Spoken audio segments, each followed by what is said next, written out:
Welcome to the Experience Darden podcast. I'm your host, Brett Twitty, and you are listening to a new episode. On this episode of the podcast, I'm excited to feature a conversation I recently recorded with Jeanne Liedtka. Jeanne is the United Technologies Corporation Professor of Business Administration here at the Darden School, and she is also the Senior Associate Dean for Degree Programs. She and I recently sat down to talk a little bit more about her background, what brought her to Darden, what she enjoys about teaching here, why she's passionate about design thinking, and much more. So without further ado, here's my conversation with Jeanne Liedtka. Jeanne, welcome to the podcast. It's terrific to be here, Brett. All right, so tell us a little bit more about who you are and what you do here at the Darden School. Great. Well, my name is Jeanne Liedtka, and I am a faculty member here at Darden for longer than I care to actually try and specifically count. But I have been here for quite a while. I am a strategist by training. So after my own MBA, I work for the Boston Consulting Group, a pretty traditional strategy person. And at Darden, for much of my time, I teach things like first-year strategy and an elective in strategy consulting. Over the last 10 years, though, my own interests and my research have taken quite a dramatic shift that is also now reflected in what I'm currently teaching. So I think maybe it's about 12 years ago now, we started a new research project looking at leaders of organic growth. So people who worked in large kind of bureaucratic organizations who, despite that, were really good at growing their business considerably faster than the market they were in was growing. And of course, organic growth is a huge issue for business organizations. And we were very interested in figuring out what we could say to equip managers with something really concrete and useful to help them grow their businesses. Well, out of that, we discovered that the behaviors and attitudes of these successful growth leaders was very different than that of a traditional manager. And as we explored that more and thought about, well, how do we at Darden help people who aren't naturally intuitively oriented towards these special kinds of mindsets and skills that characterize growth leaders? How do we help them develop them? So can we take people who think in a pretty traditional way about business and help them to think in these new ways? Well, as we were searching for ways to do this, this new toolkit called design thinking showed up. People started to talk about IDEO. People saw the infamous shopping cart video. And so it started this whole conversation about design thinking that was intriguing to me because I had been interested in design from an architectural perspective for a while and had been kind of following the work in architecture since I think thinking about what architects do is a pretty interesting kind of relationship to what business people do when they're making strategy. And what we came to realize, just kind of through serendipity, was this set of skills and tools and mindsets and behaviors we were seeing in the design field mirrored exactly the natural behaviors of these growth leaders. So we started to think, well, maybe this is a set of tools, a way of approaching decision-making that we can take and teach to business people to help them grow their businesses. So that was about 10 years ago. We published a book on the findings of our research, and then we've been off and running. And so over the last 10 years, I've devoted most of my time, both teaching and research, to design thinking. So now I teach a second-year semester-long elective where we do real projects for organizations, both profit and social sector. And then I sometimes, when I'm able, teach a first-year elective in design thinking as well. Wow. I believe you also lead a Darden Worldwide course. Is that right? Yes. I have had the incredible pleasure for, I think almost 20 years now, of leading a worldwide course to Barcelona, where we study art and architecture and use it to understand what it takes to be a breakthrough creative thinker. So the focus of the class and the week is what can we learn from Picasso and Dali and Gaudi about being more creative in our own lives. Well, your comments about architecture made me think about that course because I had a colleague who's been on the podcast, Taylor Fisher, who I believe traveled on that trip with you, had an incredible time.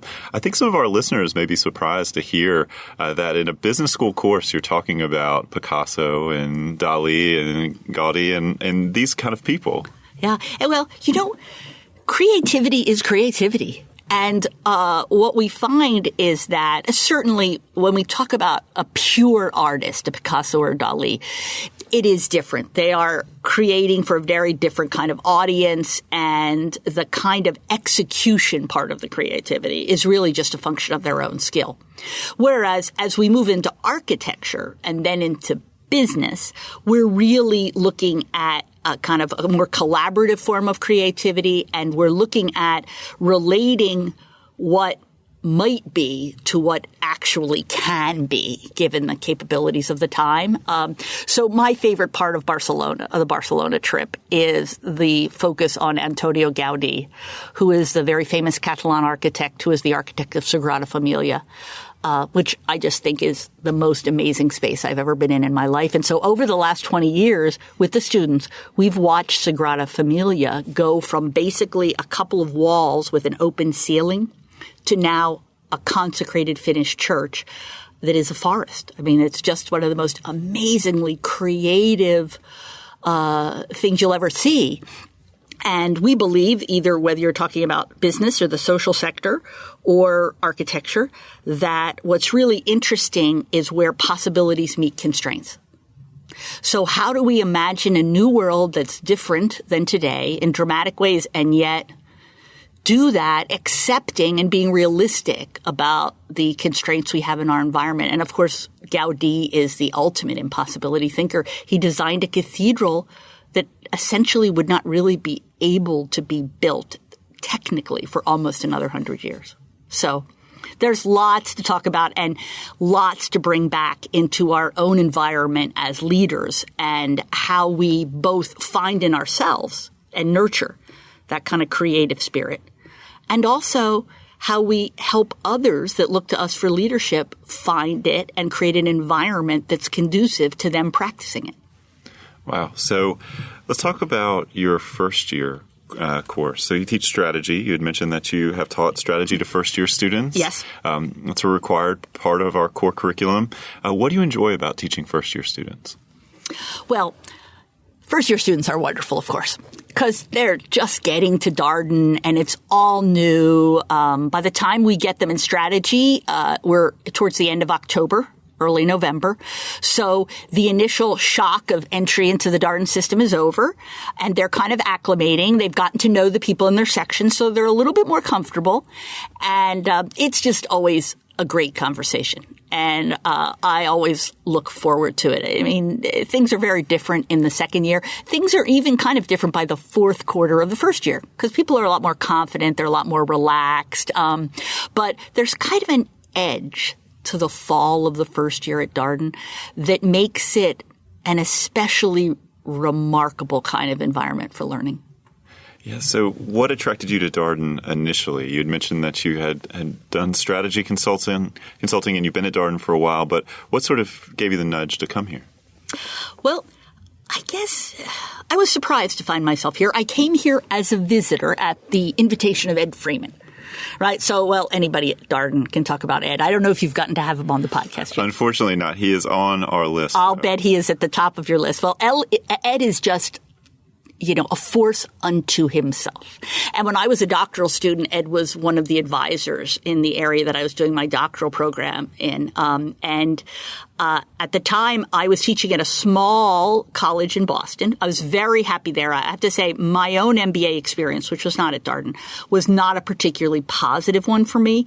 And so I didn't really have any desire to go to a top business school as a faculty member. I had this kind of notion that it was kind of an uncaring, impersonal, devaluing kind of place, honestly. But Ed invited me to come to Darden for a term because I had some free time. And I got here and I found out that my stereotype of business schools and what they were like did not apply to all top business schools.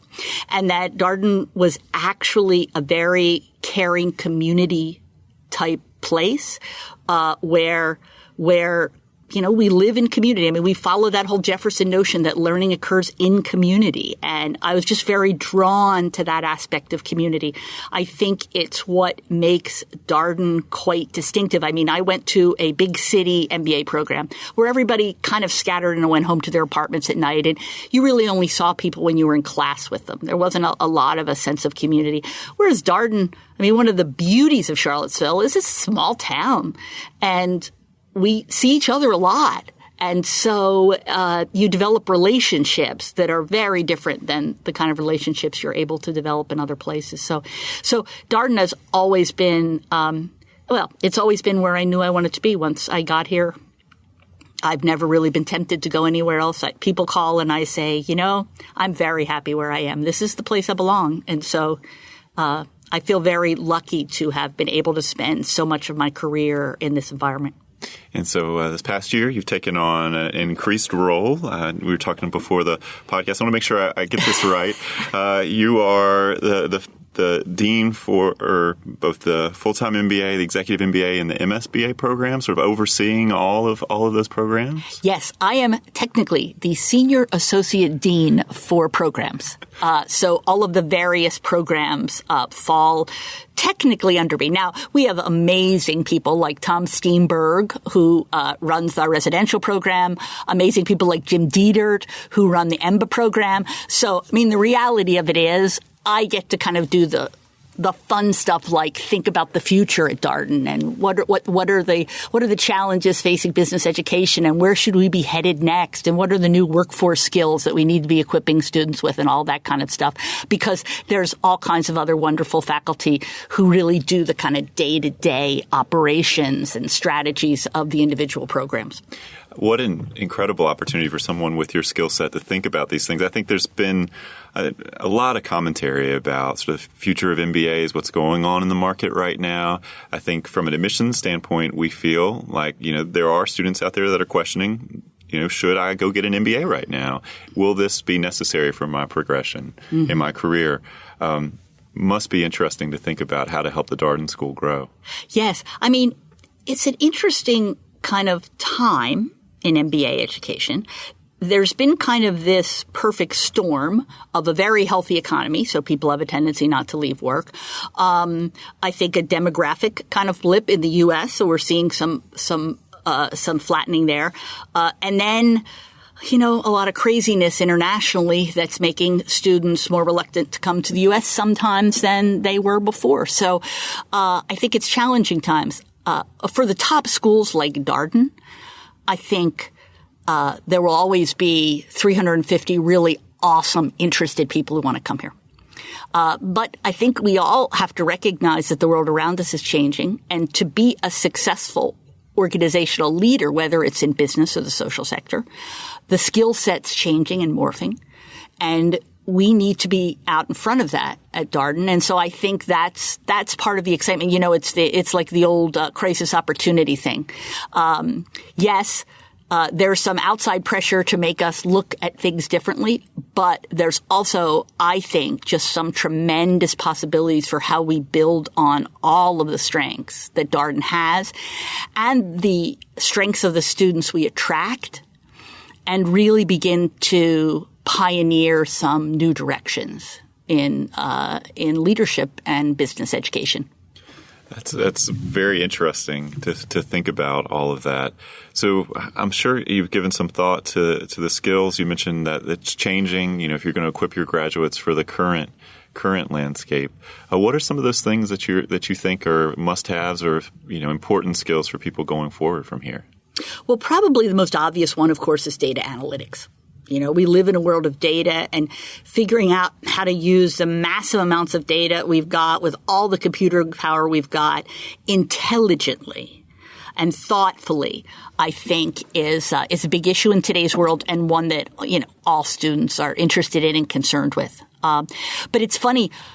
I think that almost the opposite set of skills is also urgently needed in the future. For instance, we know that artificial intelligence is going to take over a lot of the kind of more rote skills, even some pretty highly paid ones, right? And so it's going to be people who can work with the human dimension and who can do what computers can't, which is things like respond emotionally to the needs of the people around them or innovate and invent new things. So those other skills, the kind of emotional intelligence work to help people be better leaders, the innovation work in areas like teaching design thinking skills, I think those are also going to be critically important. So those I think would probably might be my big three: emotional intelligence, innovation, and data analytics. And they aren't all equally comfortable probably for the same kinds of people, but they're all extremely important moving forward. When you think about the Darden educational experience, and Darden is a place that thinks a lot about how students progress through their time here, from pre-matriculation to first year, second year, how all these pieces fit together. How do you think the experience is helping students develop some of these skills? Well, one of the things that you learn when we go to Barcelona immediately is that if you look at a Picasso who literally invented Cubism, what you find is he built that ability to invent on the foundation of the mastery of the fundamentals of painting. So one of the most dramatic things is we go to the Picasso Museum in Barcelona, where you get to look at the work he was doing at 12 and 13 and 14. And it is extraordinary. His mastery of traditional painting was amazing, which is something we don't associate with Picasso. We think you just jump into Cubism, from nothing. But you don't. You build the fundamental skills, and you use those skills as a foundation to innovate in new directions. And in the same way that Picasso needed to master traditional painting to invent Cubism, what we believe at Darden is that students need to master the business fundamentals in order to lead in interesting new directions. So I think one of the differentiating factors of a Darden is our emphasis on the core curriculum during the first year, both in terms of its content and in the formation of community. I mean, what people discover pretty quickly when they get to Darden, or even if you visited a class, is a lot of the most important learning happens student to student, not faculty to student. Right? The faculty's role is to facilitate a great conversation. And so that's a process learning too. And so I think the first year, especially the fall of first year and early spring, are really dedicated to a deep understanding both of these fundamentals and how we learn together. And that allows us to open up first in the fourth quarter of the first year and then throughout the second year into students exploring whatever customized pathways make the most sense for them. I think about the emotional intelligence piece, just how much you interact with others during your time here, that this is not a back-of-the-room passive educational experience. You are fully engaged in class, and you have to participate and contribute to the conversation. You have a learning team, people from different backgrounds than your own who may think about problems differently than you do, and just all the collaboration that's at the heart of the program. Yeah. And, I think we sometimes underestimate how much deeper the learning is when we discover it in conversation ourselves and with others. Right? I always, when a good friend of mine in the faculty, Professor Susan Chaplinsky, who teaches in finance and particularly in the area of private equity, she always talks about her transition as a faculty member coming from Chicago. University of Chicago, one of the ultimate, economics, Nobel Prize winning economics faculty that she worked with, teaching in a very traditional kind of lecture method, this finance.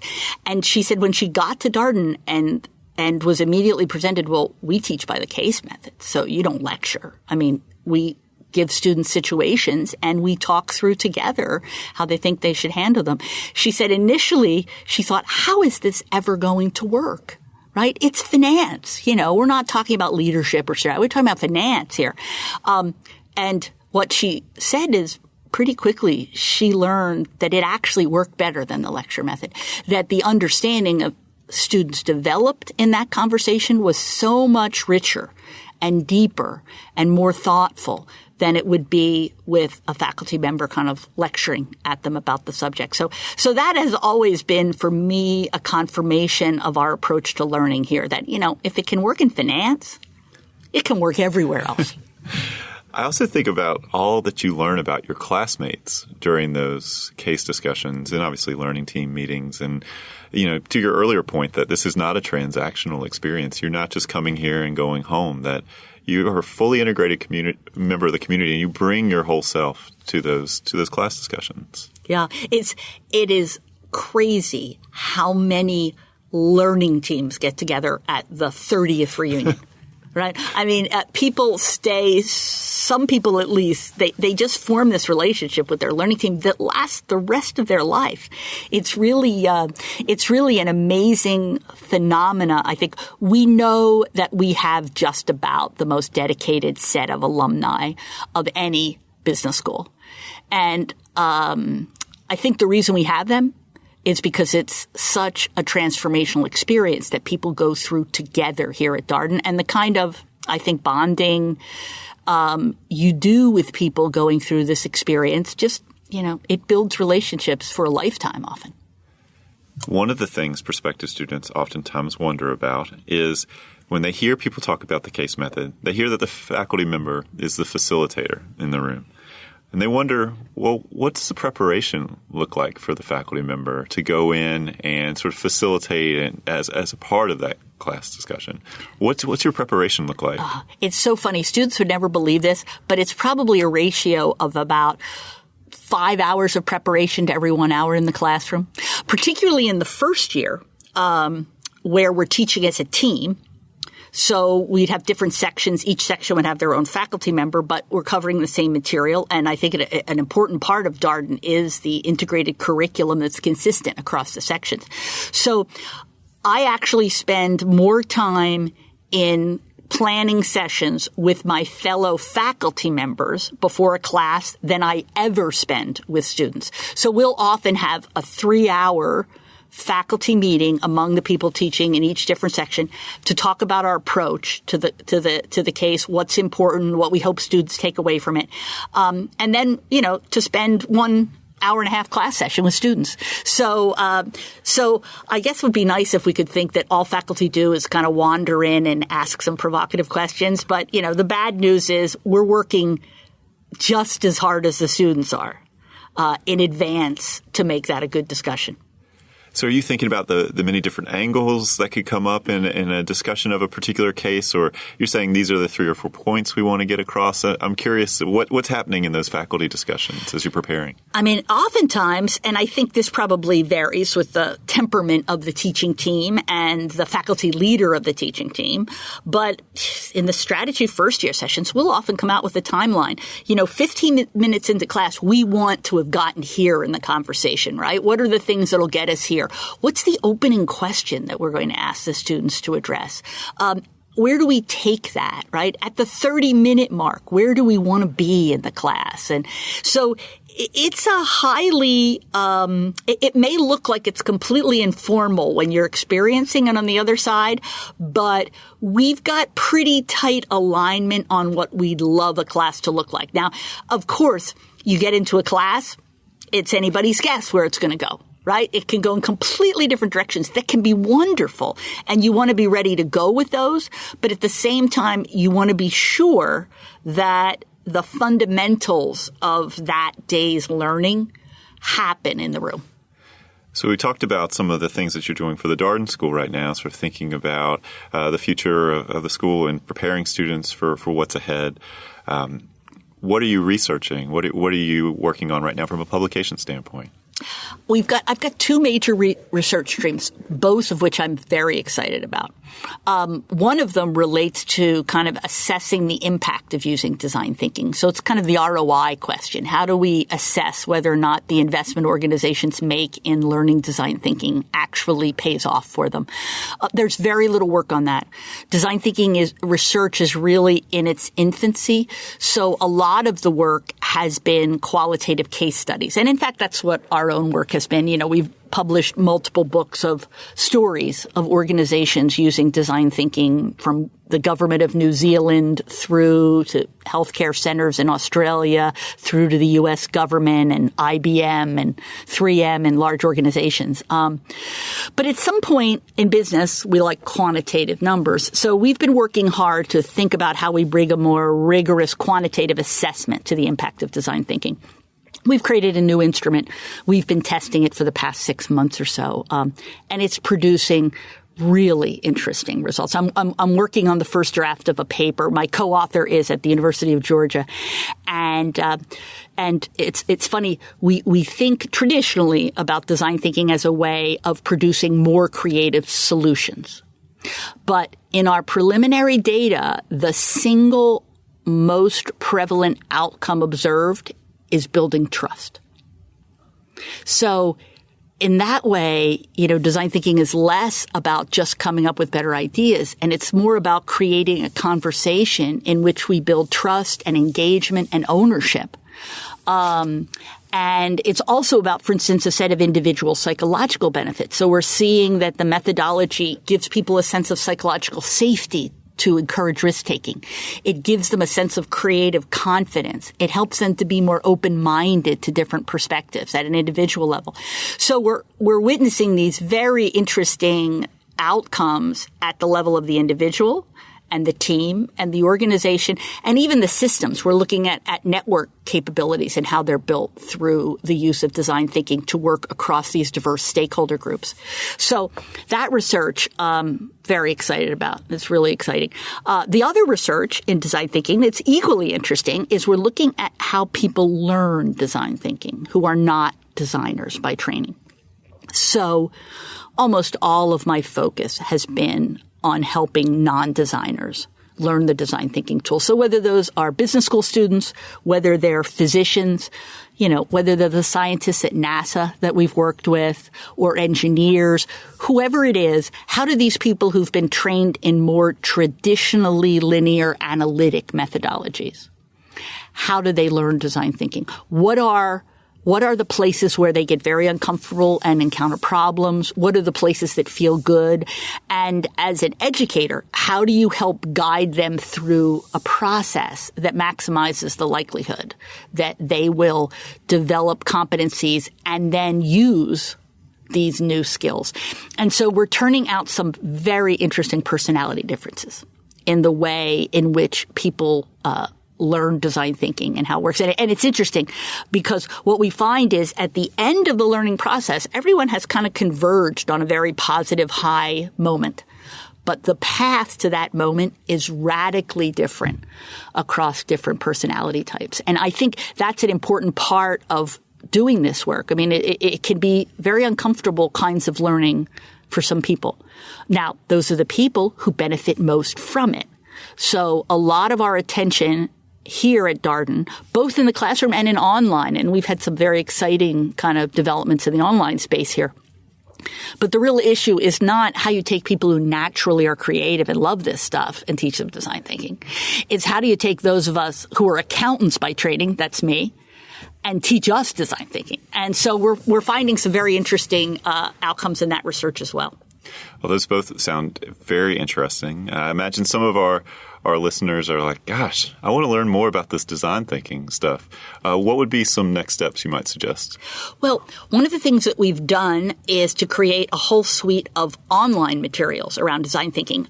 Design thinking is primarily not a case method approach to teaching. So I don't mostly teach cases in any of my design thinking classes. It's very experiential. You're working on real projects. And so the experiential project-based nature of design thinking really lends itself to online because you can deliver the learning real time when someone needs it at each particular phase of the project. And so we have, at the most fundamental level, created a series of Coursera courses, one on design thinking in business, the other on design thinking in the social sector, that, over 100,000 people have taken over the years. We also have a much more in-depth, more sophisticated, program with a certificate offered through our Executive Ed Online. So there's lots of opportunities that we've created to learn design thinking. For me, it's very important to think about how we make learning these skills inexpensively scalable, because I really believe that in the mid 20th century, we realized, for instance, that quality was something not done by experts, but instead needed to be something that everyone in the organization owned. I feel that we're at that place now, making that same transition around innovation. There's still some myths, I think, in the marketplace that, innovation is all around what I call the Moses myth, that innovation is done by this set of kind of extraordinary, saintly, like completely different group of people like Jack Ma and Steve Jobs and Nikola Tesla, and that the rest of us don't really have a role in innovation. And I think that is, one, completely inaccurate. We know from 10 years of research in this area, everyone has the ability to innovate and to tap into that creative energy that we all have. But some of us need more help than others. And so we're kind of pretty passionately committed to making design thinking something that becomes a basic organizational competency, something that everybody in the organization does, because everyone at every level has an opportunity to create better value for the people they serve, whether those are frontline customers, whether they're, the people in HR, if I'm in accounting, whether if I'm the CEO, it is around creating new business models. At every level, we all have a role, but in order to build the confidence and the competency, we need this new skill set.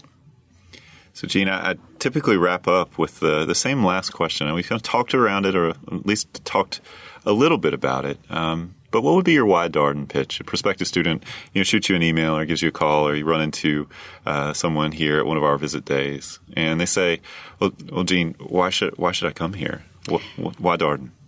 Well, I think for me, when I think about myself as a faculty member, one of the most profound things I learned about teaching early in my career was that the best teaching affirms who people are and challenges how they think. So it's a place that's a safe space where people feel a member of the community and they feel like they can explore and not worry about necessarily getting the answer right or other people thinking they're stupid or anything like that. But it's also a place that stretches people, that challenges them out of their comfort zone, and that maybe puts them on the spot in ways that they perhaps haven't experienced before in their life. And so for me, that's the why of Darden. It's this goal that we have to challenge the way students think while affirming who they are. And that's the combination of challenge and community, I think, that's really our distinctive why. Now, that's not for everybody. I mean, everybody doesn't want to be a part of a community, right? And everybody doesn't want to be challenged outside of their comfort zone. Everybody doesn't want to have to participate in class, right? In a room with 65 other people, right? These are not comfortable spaces for a lot of people. And for people who don't want that, Darden isn't the right place. But I think for people who want to spend their time being challenged and still be part of a community that genuinely cares about each other, I think Darden's kind of unique in that way. And I feel very good about being part of it. Well, Jeanne, know how busy you are. You obviously have a very full plate. Thank you so much for taking time to come on the podcast. Great. It's been my pleasure. And that was my conversation with Jeanne Liedtka, the United Technologies Corporation Professor of Business Administration here at the Darden School, as well as Senior Associate Dean for Degree Programs. As always, if you have any comments, suggestions, requests, anything you'd like for us to cover here on the podcast, we're all ears. We can be reached at Darden, that's DARDEN, @virginia.edu. Until next time, thanks for listening.